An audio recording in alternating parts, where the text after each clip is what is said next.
नमस्कार, मैं हूं Amod Srivastava. Amazing thought, amazing message, amazing information की दिशा में आज एक कदम और आगे। आज के इस महत्वपूर्ण जानकारी का विषय है गोत्र बनाम जीन। आपको ये मेरा वीडियो अच्छा लगे तो लाइक करें, शेयर करें और लाल बटन दबाकर सब्सक्राइब अवश्य करें। साथ ही बेल आइकन दबाना बिल्कुल ना भूलें। आज की इस जानकारी का विषय है गोत्र बनाम जीन। क्या आप जानते हैं कि जब भी आप पूजा के लिए बैठते हैं तो पंडित या पुजारी आपसे आपका गोत्र क्यों मांगते हैं? गोत्र अर्थात जेनेटिक्स। गोत्र के पीछे क्या विज्ञान है? और कुछ नहीं बल्कि आज जिसे जीन मैपिंग के नाम से जाना जाता है उसे ही गोत्र मिलाना कहते हैं। गोत्र प्रणाली आखिर है क्या चीज? हमारे पास गोत्र की यह व्यवस्था इस तरह से क्यों बनाई गई है? शादी तय करने के लिए हम अपने गोत्र के ज्ञान को इतना महत्वपूर्ण क्यों मानते हैं? पिता का गोत्र पुत्र ही क्यों धारण करें? पुत्रियों को क्यों नहीं मिलता यह पिता के गोत्र का अधिकार? बेटी की शादी के बाद उसका गोत्र कैसे और क्यों बदल जाता है? बेहद तर्क इसके पीछे क्या है? तो वास्तव में यह एक अद्भुत और प्राचीन आनुवंशिक विज्ञान ही है जिसका हम वर्षों से अनुसरण करते आ रहे हैं। आइए हमारे महान गोत्र प्रणालियों के पीछे आनुवंशिकी के विज्ञान के अर्थ को समझें और देखें। गोत्र शब्द संस्कृत के दो शब्दों गौ और त्राही अर्थात गाय और शेड से बना हुआ है। गोत्र का अर्थ है गौशाला। शाब्दिक अर्थों में कहें तो गोत्र का अर्थ होता है गौशाला। गोत्र एक गोत्र की तरह है जो एक विशेष पुरुष वंश की रक्षा करता है। हम 8 महान ऋषि सप्त ऋषि धन भारद्वाज ऋषि के वंशज मानकर अपने पुरुष वंश गोत्र की पहचान बताते हैं। अन्य सभी गोत्र इन्हीं से आगे के लिए विकसित हुए या विकसित किए गए हैं।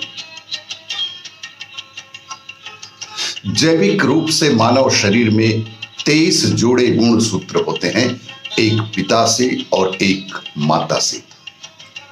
इन 23 जोड़ियों में एक जोड़ी होती है जिसे सेक्स क्रोमोसोम कहते हैं, जो व्यक्ति का लिंग निर्धारण के लिए जिम्मेदार होता है। गर्भाधान के दौरान यदि परिणामी कोशिका XX गुण सूत्र है तो बच्चा एक लड़की ही होगी, और यदि यह गुणसूत्र X और Y है तो वह निश्चित रूप से एक लड़का बच्चा ही पैदा होगा। आनुवंशिक विज्ञान की ये चमत्कार है। XY में X जो है वो माता से है और Y जो है वो पिता से प्राप्त गुणसूत्र होते हैं। इसमें Y अद्वितीय है और यह मिश्रित नहीं होता है, तो XY में Y X को दबा देगा और बेटे को Y गुणसूत्र मिलेंगे। Y एकमात्र गुणसूत्र है जो केवल पुरुष वंश के बीच ही पारित होता है, पिता से पुत्र और पुत्र से पोते को।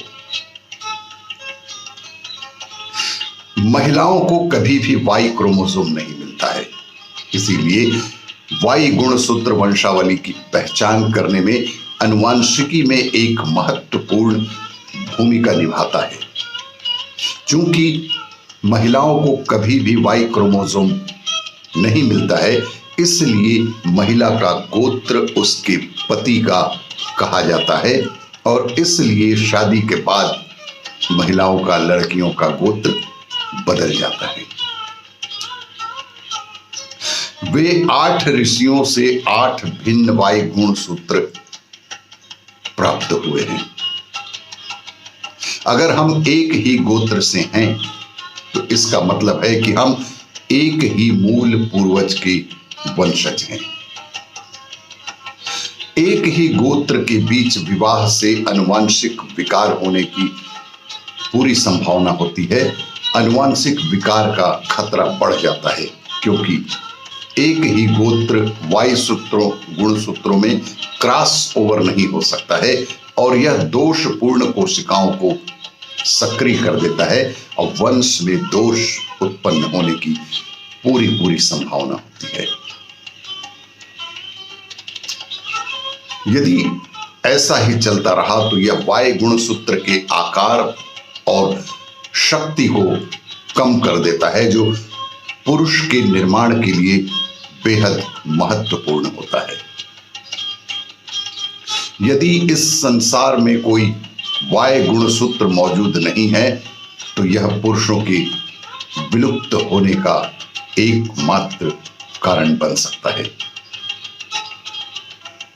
इस प्रकार गोत्र प्रणाली हमारे महान महर्षियों के द्वारा आनुवंशिक विकारों से बचने और वाई गुण सूत्रों की रक्षा करने के प्रयास के लिए तैयार की गई एक बेहद प्राचीन और महत्वपूर्ण पद्धति है, जो हजारों वर्षों से हम इसका उपयोग करते आ रहे हैं।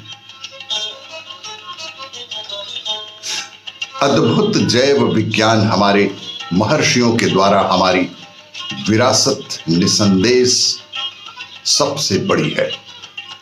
हजारों साल पहले हमारे ऋषियों ने जेन मैपिंग को सुलझाया था। गुण सूत्र के आधार पर जेन मैपिंग एक बहुत ही महत्वपूर्ण प्रक्रिया है, जिसके आधार पर हम सब गोत्र मिलाने की बात कहते हैं और आज वर्षों पुरानी इस प्रथा के साथ ही हम अपने समाज, अपने देश, अपने दुनिया को संभाले हुए हैं।